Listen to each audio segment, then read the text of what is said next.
Now first of all, you need to open your Discord app.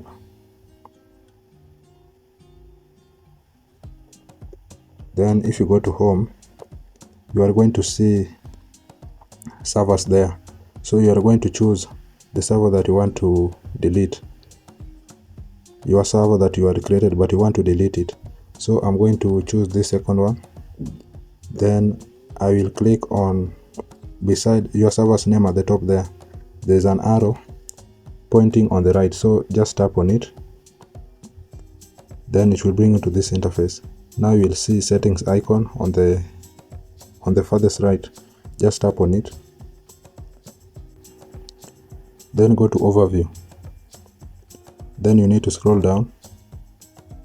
Then at the bottom there you are going to see delete server. Now tap on it. Then yes. Then as you can see, the server has been deleted. So that's it guys, that's how you can delete a Discord server. If you found value from this video, please consider subscribing and liking the video.